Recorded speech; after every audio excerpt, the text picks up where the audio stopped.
Good morning, everybody. It is my last wake up here in Boston at the DoubleTree. I am headed out to see some of the suburbs around Massachusetts and go to another state I've never been in. So still more adventures to share with you, but let me show you this hotel and what it looks like here in downtown Boston. Okie dokie, so I am at the Hilton DoubleTree, downtown Boston, which is near Tufts Medical Center. I had a 2-queen room here. There was a little area to work there, fridge and a microwave, chair, little place to read and paint. I was very close to the Orange Line. That's actually it right there. That little thing is the entrance to the Orange Line subway, or the T that they call it here. So it was very convenient.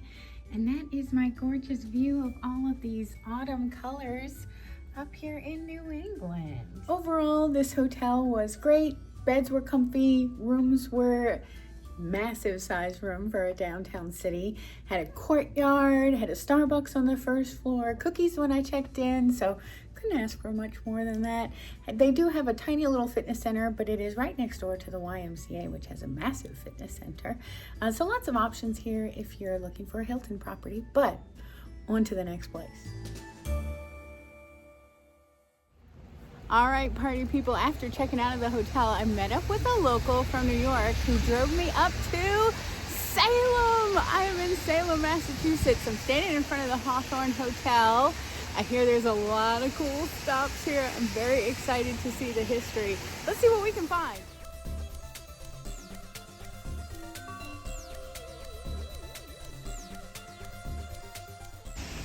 So this is Salem Commons.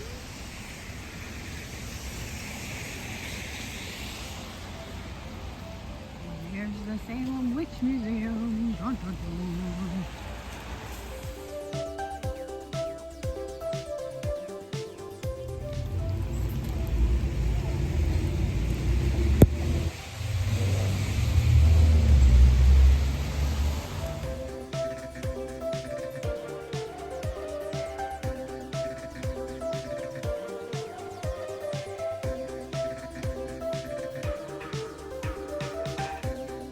We're gonna head into this Peabody Museum. I hear this is where you get all the scoop on everything.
Peabody Museum is pretty massive. It has a lot of art in it, a lot of historical and even science things and animal exhibits.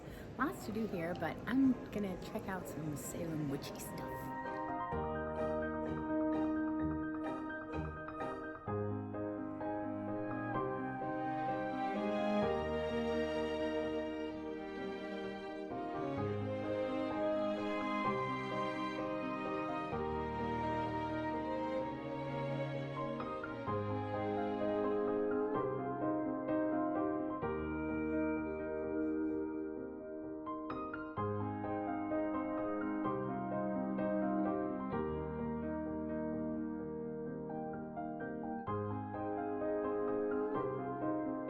Well, the Salem Witch Trials Museum exhibit here at the Peabody was pretty extensive. I got to see actual documents, petitions of justice, actual doors and windows from around that time that were in these homes people were spying through. It's really sad all that happened to these people, and some of them took over 300 years to be exonerated. That's remarkable.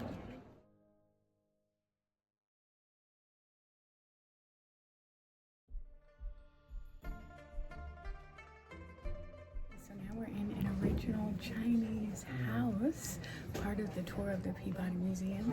It was built in 1799. It still has a lot of the original wood and rooms. It's very cool.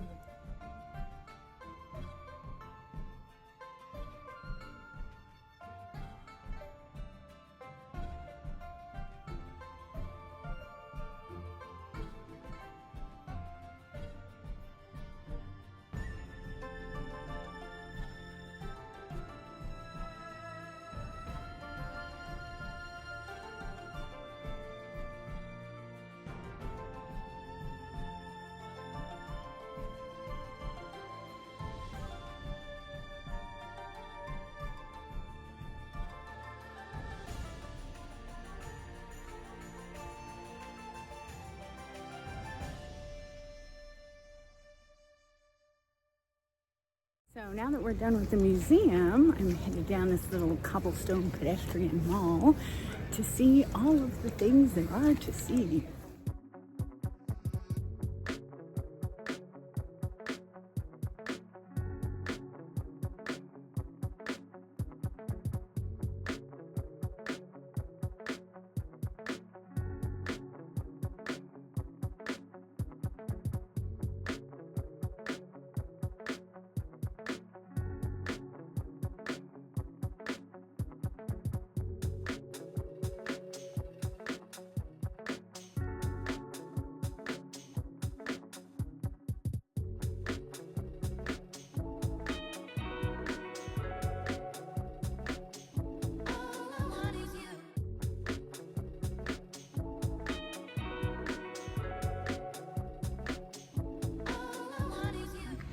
So what I have learned about the Salem witch trials is that almost 200 people were charged with witchcraft, and several were put to death either by hanging or pressing with stones, very gruesome, without a proper trial. And so as part of restitution, there is a Salem Witch Trials memorial here that has 12 benches for the accused witches that were murdered without a fair trial here outside the cemetery where they're buried.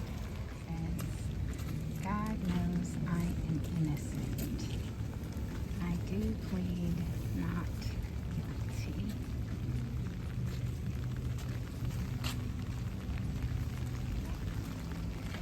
There's lots of benches to have a moment of silence and reflect.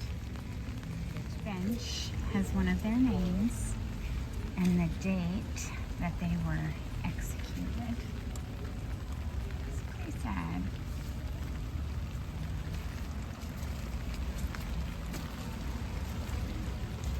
There were several children that died shortly after being born because their mothers were imprisoned, and then after they were born, the mothers were hanged. And there were a few men which surprised me, some of which were sons and grandsons of the women. They turned the men in, thinking that it would bring them restitutions. Very troubling history here in Salem.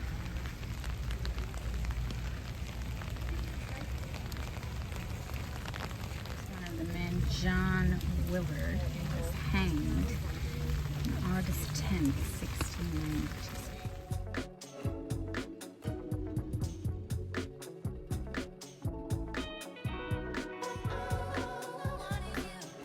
Well, it was a rainy day here in Salem, but a fun day nonetheless. I'm so glad I got to see this city in the beautiful fall colors of New England. Thanks for tagging along on this adventure, guys. I'll see you in the next place.